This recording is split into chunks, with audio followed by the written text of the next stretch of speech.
Tô aqui na minha cobertura e esse foi o resultado de hoje, R$15 mil. Eu fiz questão de ir ao banco e pegar em espécie só para vocês terem noção. Já vou te adiantar que eu não sei gravar vídeos e esse provavelmente já vai estar todo cortado. O que mais tem na internet é 7-1 programado para te enganar. Essa é a grande verdade. Gente que não tem resultado nenhum e quer vender milagres na internet. Nunca nem saíram do Brasil e moram debaixo do teto da mamãe. Eu posso ser um desses 7-1? Posso. Talvez eu até seja. Como é que vocês vão saber? Fale o seguinte, galera. Entre no meu Instagram. Europa é minha segunda casa. Vou todo ano para Grécia, Paris, Tailândia, Estados Unidos e sempre muito bem acompanhado. Meus amigos, não tenho carro, não gosto de dirigir, tenho apenas jatos e helicópteros. Meu nome é Diego Aguiar e há anos todos querem saber o que eu faço. Imploram para andar, trabalhar comigo e ter a minha vida. Eu tenho uma boa notícia. Agora você também pode. Sou amigo de famosos no mundo todo. Whindersson, Orochi, Ludmilla, Anitta, Post Malone, Taiga, Dennis DJ. Então vamos lá, vou revelar o meu segredo. Trabalho com o mercado financeiro há mais de 10 anos, já estou aposentado há mais de 5. Faz o seguinte, meu amigo, se você acha que isso tudo é uma grande mentira, sai do meu site agora, faz esse favor pra mim. É o seguinte, eu vi muito safado 7-1 vendendo cursos ridículos na internet e eu nunca vendi nenhum curso de nada. Eu ganho dinheiro do mercado e não vendendo cursos. Estou aqui hoje para mudar tudo isso. Vou te entregar conteúdo de qualidade e não vou estar ganhando nada com isso. Presta muita atenção como tudo isso vai funcionar. Meus traders fazem operações no mercado de opções. Sempre que eles forem fazer uma operação, eles vão mandar para vocês copiarem apenas clicando em um botão. Resumindo, você vai ter o resultado de um profissional mesmo sem entender nada. Eu sou multimilionário e copio todos esses sinais. E como você vai saber se isso funciona, se é verdade ou não? Muito fácil, basta comprar agora, o preço é ridículo. Como eu disse, eu não ganho nada, o dinheiro vai todo para minha equipe. E se você não gostar, não tem problema. Pede o dinheiro de volta que eu devolvo na mesma hora. Já me alonguei muito, então clica no botão agora. Caso ele esteja funcionando, significa que ainda tem vaga. Se não estiver funcionando, me manda uma mensagem no Instagram. Lembrando sempre, a prioridade são minhas amiguinhas. Te vejo no meu curso ou nas melhores festas do mundo. Eles, na verdade, não controlam os gastos, né? Então, a gente viu como o Flamengo foi conservador em algumas negociações esse ano, com o Rafinha, quando se debate a história do Arrascaeta. Você acha que é isso? Você acha que depois daquele momento do Bandeira de Melo, que foi atribuído à gestão dele, a consolidação financeira, a nova gestão está sabendo cuidar com os passos para que eles não sejam maiores do que as pernas? Breiler, boa noite. Fala, Felipe, boa noite para você, para o Mauro, Pedro, ao Zé, meu grande antagonista nos debates, mas também um grande amigo, grande parceiro. Eu já vou levantar a bola para ele concordar comigo. Acho que nessa a gente vai estar na mesma página. Eu vejo da seguinte forma, Felipe, o Flamengo tem uma situação relativamente confortável, apesar desses números que a gente viu. O que pega nessa conta é o fator pandemia. A gente ainda não sabe quanto tempo vai durar a restrição a estádios. O nosso país lida muito mal com a pandemia, é um vai e volta de casos, de contaminações, de mortes, que faz com que as restrições durem por mais tempo. Então, por isso a gente não sabe, num cenário em que a Europa já se prepara para ter torcedores no estádio na próxima temporada, a gente dificilmente vai ter torcedores aqui no segundo semestre do jeito que a coisa caminha, a vacinação lenta. Então isso conta muito. Esses 66 milhões que o Flamengo tem a pagar até 2022 seriam facilmente compostos por bilheteria, por exemplo, mas não dá para projetar ou colocar num orçamento que o Flamengo vai ter isso já a partir do segundo semestre. Mas ainda assim, mesmo sem ter esse dinheiro de bilheteria garantido, eu acredito que dá para o Flamengo não abrir mão de qualquer jogador. Se chegar uma proposta de Barcelona, de fato, e não só sondagem pelo Gerson, não dá para segurar, tem de vender. E é plausível isso, e até se estivesse numa situação melhor, sem pandemia, talvez o Flamengo fosse obrigado a vender. Mas não acho que chegou o momento de sair abrindo mão de qualquer jogador, como eu acho que foi precoce abrir mão do Natan. Eu seguraria mais um pouco e teria... A base do Flamengo é muito bem vista e muito bem avaliada fora do país. Então, pode ser que essa composição venha de uma venda de um Lázaro, até mesmo de um Rodrigo Muniz. O Flamengo tem essa grife de vender bons jogadores e fazer dinheiro com eles. Então, por ser confiável no mercado, não só financeiramente, mas também pela formação de atletas, eu acredito que o Flamengo não precisa se desesperar por causa desse número e sair colocando jogadores titulares, referências do elenco no mercado.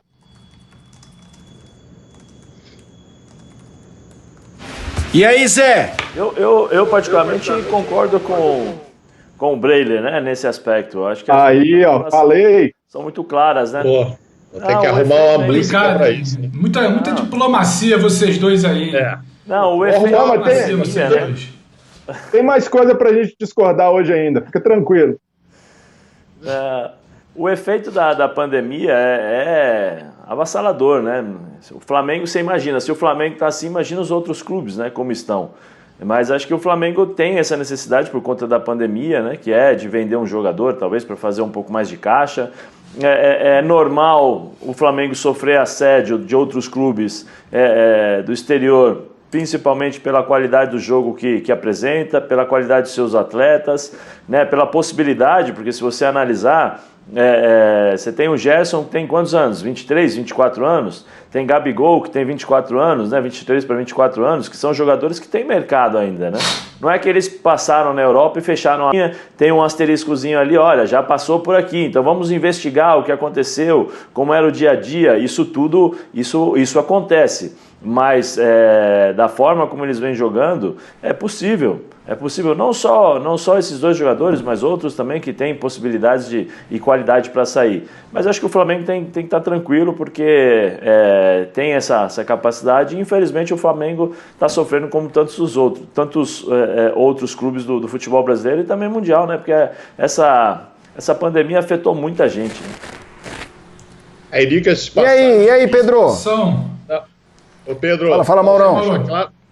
Só deixa claro o seguinte, né, que o Flamengo explica que tem esse dinheiro em caixa, tem 70 e poucos milhões aí e tal, que pagaria esses 66, só que ele não quer mexer com este dinheiro, né, quer fazer venda com compras, então é por isso, não é porque já tá no vermelho e tal, e nossa, não vai ter esse dinheiro de jeito nenhum. Já não é o caso, ou seja, já tem até uma reserva, mas que eles esperam usar para outras coisas e tal. Então, a situação não é crítica, né? Não é crítica. O que a gente vê, claro, algumas coisas até melhoraram. Se olhar lá a receita operacional bruta, do jeito que eles divulgaram, em mídias digitais e tal, poxa, houve um crescimento bastante grande com relação ao ano passado e esse. Você perde, claro, em arrecadação. Arrecadaram, eu estou olhando aqui, 21 milhões e 838 mil até março, lembrando que a pandemia já afetou também, né, a bilheteria já em março, mas mesmo assim o primeiro trimestre foram 21 milhões, esse ano não teve nada ainda. Mas tem itens que cresceram, é que a diretoria está deixando meio claro que quer cobrir jogador com venda de jogador. Então, por isso é que provavelmente se tornará necessário vender, mas não que o time esteja sem dinheiro para isso. Porque se não aparecerem boas ofertas, o clube paga com esse dinheiro aí, enfim, vai tocando a vida. Também eu acho que não vai fazer mau negócio, entendeu? Ao contrário de outros, como diz o Zé aí, muitos clubes estão apertados, tem gente que tem que fazer mau negócio para honrar a dívida. Já não é o caso do Flamengo, Pedro. O que eu acho que vale deixar muito claro, o Breiler falou, o Zé endossou, o Mauro agora também, é que o cenário do Flamengo não é exatamente de dificuldade. O Flamengo tem, talvez, até com um fundo de certeza, o cenário financeiro, a vida financeira mais tranquila, mais confortável, mais saudável entre os clubes brasileiros, até pelo que vem fazendo desde lá de trás. O Felipe cita o trabalho do Bandeira de Melo, mas era um outro momento de economia. O trabalho do Landim agora, quando a gente pega um balanço para avaliar, e é louvável que a gente tenha os dados às claras, uma transparência para a gente poder falar, o Flamengo não tem que vender jogador porque está com a corda no pescoço ou porque está tudo errado, não. É uma projeção de orçamento que tem uma situação de variáveis. O Flamengo, por exemplo, hoje, recentemente, para ser mais exato, dobrou o valor de patrocínio nas costas, aumentou o valor de patrocínio master, atingiu meta com patrocínio do BRB. Então, assim, a grana está entrando. Ela não está entrando como antes, porque, óbvio, em lugar nenhum no mundo há uma recessão econômica. E como pontuou o Breyer, a gente não sabe quando o mundo vai voltar a girar a sua economia de uma maneira normal, natural, como era antes. Então, por isso o Flamengo faz adequações. E nem por isso, quando tem a tarja aqui embaixo, qual jogador é insubstituível, qual tem que sair, o torcedor não precisa ficar exatamente de cabelos em pé. Ou nem o rival tem que ficar comemorando porque achando que vai sair um Gabigol ou um Gerson de hoje para amanhã, entendeu? Não é exatamente isso. O Flamengo tem uma leva de jogadores, acho que o Breler já até citou, né? Ele fala em Muniz até, ele fala em Lázaro, tem uma série de outros jogadores. Você tem o Noga também, que pode ter um potencial de venda. Então, o Flamengo trabalha bem com isso. É um clube que trabalha até bem, consegue negociar bem, eleva os valores de seus jogadores. Muita gente até questiona, mas será que vale isso tudo? Como é que vendeu? Então, assim, não é exatamente um cenário de preocupação. É só uma ressalva de um balanço que apontou até um superávit no primeiro trimestre. Então, assim, vale pontuar e deixar muito claro que a gente não está aqui chegando e acabou, deu tudo errado, o Flamengo tem que vender, o time vai se desfazer. Longe disso, não é isso. É muito mais uma ressalva que o clube precisa saber onde tem que mexer, que não é exatamente um ano para gastar 66 milhões em contratação, mas é um ano que, se tiver uma oportunidade, você precisa preencher esses 66 milhões e, como lembrou o Mauro, ou então você vai pegar de uma reserva que não deveria mexer para fechar no azul. Mas não é que o Flamengo desandou, fez tudo errado e está vivendo uma realidade lá pré-2013, não é exatamente isso. Até porque não precisa, né, Pedro? Até porque tem um time bom, tem um time que não precisa sair às compras, né? O próprio treinador falou que tem 2 jogadores que são insubstituíveis, mas para você encontrar 2 jogadores para substituir justamente Arrascaeta e Everton Ribeiro, eu acho que é difícil e vai custar caro para o Flamengo. Então, eu acho que tem que trabalhar com o que tem. É um bom time. O Rogério vem acertando as suas escolhas, a maneira como ele vem trabalhando, né? A tendência é que o Flamengo cresça ainda mais e valorize os seus jogadores. Agora, é inevitável que algum jogador deve ser, né, pelo menos, por exemplo, nós estamos vendo aí o Gerson sendo, falei com algumas pessoas que eu conheço da Espanha, que realmente foi um jornalista de Madrid, né, que falou do Gerson. Ele é muito mais ligado ao Real. Então eu perguntei, falei assim, mas isso não é jogada, não, né, para prejudicar? Ele falou assim, não, dificilmente um jornalista de Madrid cria esse tipo de notícia, né, no Barcelona, ou seja, a possibilidade é real. Agora cabe ao Flamengo entender, né, ter o entendimento, a sabedoria de falar, não, a gente vende, tem a possibilidade, não tem, chegaram com um caminhão de dinheiro, não tem como a gente falar não, né, como nós falamos não. Então existe toda essa possibilidade, porque o futebol ele é muito dinâmico, né? Ele é muito rápido, muito veloz. Existe aí um movimento também para agradar o Messi, para ele permanecer no Barcelona. Então tem uma série de coisas que seriam possíveis, principalmente pelos jogadores do Flamengo, por alguns jogadores do Flamengo, e o caso do Gerson é emblemático, né?